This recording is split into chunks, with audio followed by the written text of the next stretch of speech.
마태복음 17장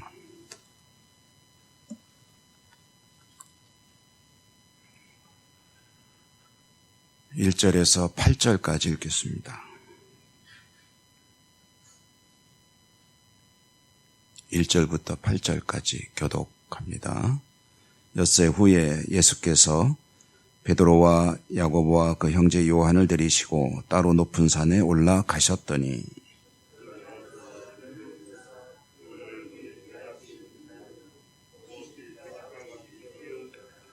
그때 모세와 엘리야가 예수와 더불어 말하는 것이 그들에게 보이거늘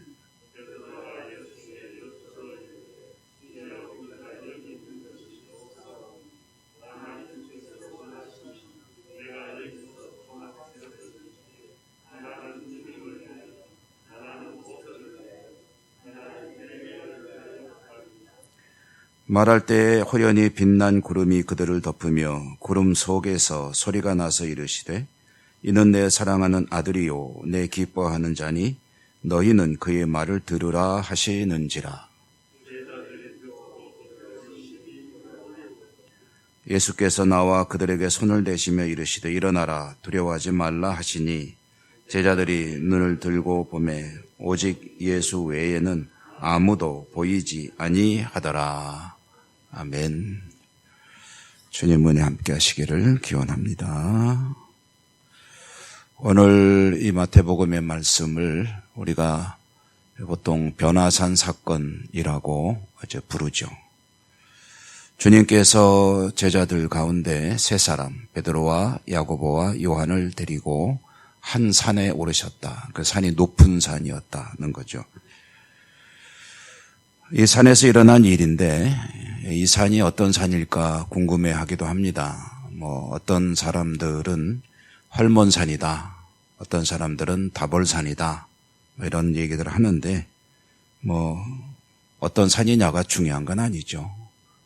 아무튼 높은 산에 오르셨고 그 산에서 이런 일이 일어났다. 그리고 이런 메시지가 전해졌다 하는 건데요.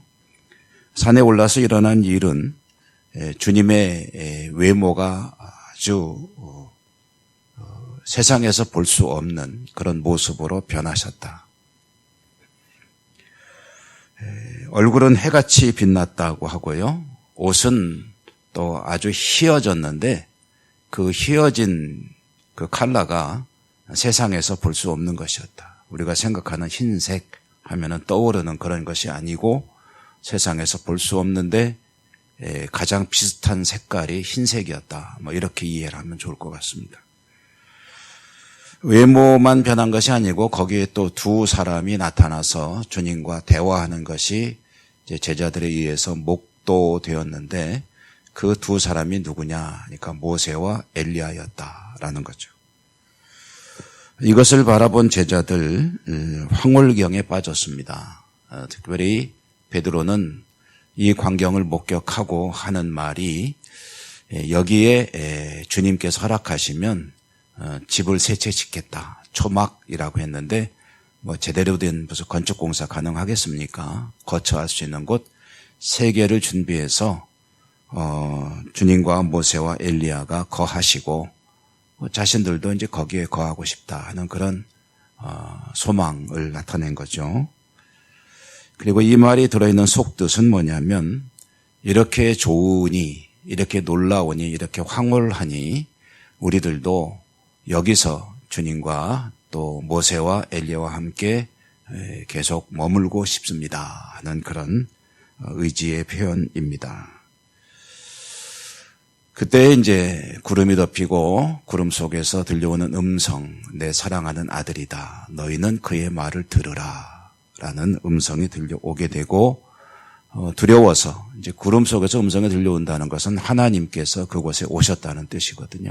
하나님의 임재의 상징. 그때 제자들이 두려워서 엎드렸다가 이제 눈을 떠서 조용해지니까 눈을 떠서 보니까 다른 것은 다 사라지고 이제 주님이 원래 모습으로 거기 계시더라 하는 그런 이야기입니다. 주께서 두려워하지 마라 하고 이제 산을 내려가는 그 이야기인데요. 이 광경은 제자들에게는 어떤 의미가 있는 거냐면 이제 하나님의 나라를 들여다보는 그런 사건이다. 완성되는 하나님의 나라는 어떤 것일까 할 때 아직 완성이 안 됐죠. 그렇지만 완성되었을 때의 모습을 슬쩍 보게 된 것이다. 예고편, 영화가 본편이 있다면 예고편이 있듯이 하나님 나라는 이제 이렇다라는 것을 잠깐 보게 된 것이고요.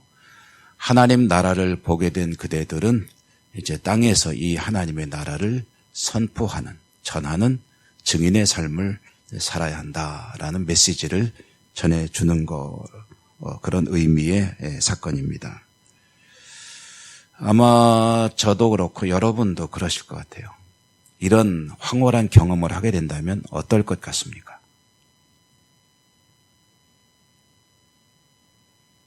별로 생각 안 해보셨죠? 평상시에. 그런데 만약에 내가 하나님의 나라를 경험한다면, 지금 가보신다면, 내 눈앞에서 펼쳐진다면 어떠실 것 같으세요? 물론 좋겠죠. 좋은데 황홀하겠죠. 그런데 이제 드는 생각은 뭐냐면 여기서 계속 머물고 싶다 하는 생각일 겁니다. 왜냐? 지금 살아가는 삶의 현장은 참 힘들잖아요. 몸도 아프고 마음도 아프고 돈도 없고 이것저것 속 썩이는 일들이 한두 가지가 아닌데 그거 보니까 모든 근심, 걱정, 시름, 두려움 다 사라지고 너무 좋기만 한 그곳에 계속 머물고 싶다 하는 생각 드는 것이 당연할 겁니다. 제가 우리 예천교회에 오기 전에 먼저 사역하던 교회 부목사로 있을 때 그때의 한 장로님이 떠올라요. 은퇴 장로님이셨는데 암투병 하셨거든요. 암투병 하셔서 이분이 어느 날 이제 별세하셨어요. 그런데 깨나셨어요. 별세하셨다가 깨난 분들이 간혹 간증하는 분들이 계시잖아요. 천국 갔다 왔다. 천국도 보고 지옥도 봤다는 분도 계시고 뭐 그러는데 저는 뭐 그런 간증들을 썩 그렇게 중요하게 여기진 않습니다. 꼭 믿고 싶은 생각도 별로 없습니다. 근데 이제 그분들이 가지고 있는 공통점에 대해서는 한 가지 그렇겠다 하는 고개를 끄덕여주는 부분이 있는데 그게 뭐냐면 대체로 그 천국을 경험한 분들이 거기서 계속 살고 싶다는 거예요. 이 장로님이 그러셨어요. 근데 별세하셨다가 깨나셨는데 병원에서 교회로 돌아오셔서 몇 년 동안 신앙생활 또 잘 하시다가 이제 별세하셨는데 그런 말씀을 입버릇처럼 하시는 거예요. 오기 싫었다고. 주님을 만났는데 너무 좋더라고. 그래서 오고 싶지 않더라고. 근데 저는 그분이 좀 성격이 굉장히 깐깐하고 사실 좀 교인들이 좀 어려워하는 분이었거든요. 좀 어려워하는 분이었는데 그때 이후로 얼마나 그냥 노글노글해졌는지 부드럽고 그냥 얼굴 표정도 항상 환하게 전에는 좀 엄격하게 험하게 하고 다니셨거든요. 그런데 아주 표정도 너무 좋으시고 그냥 항상 웃고 다니고 그러는데 하시는 입버릇처럼 하시는 말씀이 주님 만나 너무 좋아. 나 거기 빨리 가고 싶어. 할 수만 있으면 빨리 가고 싶어. 그 말씀을 입버릇처럼 달고 사셨던 기억이 나요. 천국을 이 신비로운 체험이죠. 경험했다는 이들의 간증을 그대로 받아들일 필요 절대로 없습니다. 왜냐하면 이미 성경에서 다 그 이야기가 있기 때문에 성경에 있는 내용만 믿으면 되지 개인이 경험했다는 거는 여러분 그렇게 무게를 두실 필요 없습니다. 그냥 그런가 보다. 저 사람이 그런 경험했나 보다 하는 정도만 이해하시면 되는데요. 그런데 오늘 주신 이 말씀이 그 이야기를 전해주잖아요. 베드로가 뭐라 그럽니까? 잠깐 눈으로 보기만 했는데도 여기서 주님과 함께 집 짓고 살고 싶어요. 그 얘기는 항상 주님과 함께 머물고 싶어요 라는 이야기를 하는 거죠. 그런데 이어지는 이야기를 계속 보면은 하나님께 하신 말씀은 너희는 그의 말을 들으라 하고 눈을 들어보니까 다른 것은 아무것도 없고 오직 주님만 보이시더라. 오직 주님의 말씀에만 집중해라. 그런 이야기 하신 거죠. 여러분 모세와 엘리야가 그곳에 주님과 만났다는 게 어떤 의미이겠습니까? 모세는 율법이요, 엘리야는 선지자입니다. 율법과 선지자는 구약 성경을 상징하는 그런 인물들이죠. 그러니까 모세와 엘리야는 지금까지 주어졌던 하나님 말씀이 있지만 이제부터 너희는 율법보다 이 내 아들의 말에 집중하라. 그에게 집중하라. 이런 하나님의 메시지가 전해진 것이죠. 그리고 주님께서 하시는 말씀은 내려가자. 무슨 얘기입니까? 하나님 나라를 품고 사는 사람들, 그들이 살아야 될 것은 하나님 나라에 계속 머무르는 게 아니라 이제 이 세상에서 너희들이 사명을 감당하는 삶을 살아야 된다라는 그 메시지를 주는 그런 이야기입니다. 간략히 정리합니다. 하나님의 나라를 믿고 하나님의 나라를 소망하고 하나님 나라를 기대하며 믿음으로 살아가는 사람, 그는 그냥 그것만 바라보며 하늘만 바라보며 사는 사람이 아니고 그 하나님 나라를 소망하되 이 땅에서 주의 사명을 감당하는 사람이어야 한다. 그 메시지를 전해주는 거죠. 오늘도 여러분 삶의 현장에서 복음의 증인으로 사시는 복된 하루 되시기를 축복합니다. 은혜로우신 하나님 감사합니다.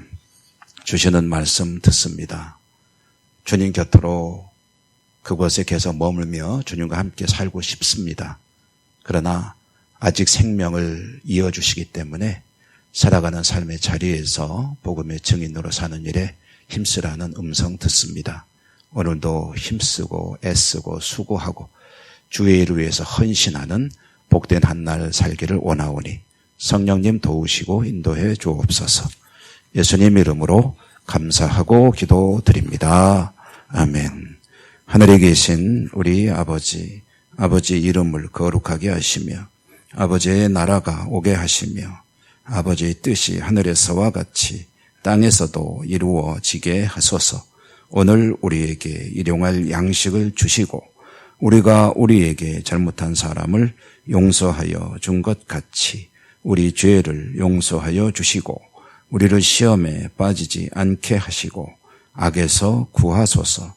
나라와 권능과 영광이 영원히 아버지의 것입니다. 아멘. 주신 말씀 기억하시며 기도하시기 바랍니다. 여러분의 기도, 우리가 함께 기도할 여러 가지 기도 제목들, 아픈 분들한 기도를 비롯해서 교회와 나라와 민족과 또 지구촌 평화와 해외 선교지 기억나시는 대로 위해서 기도하시고요.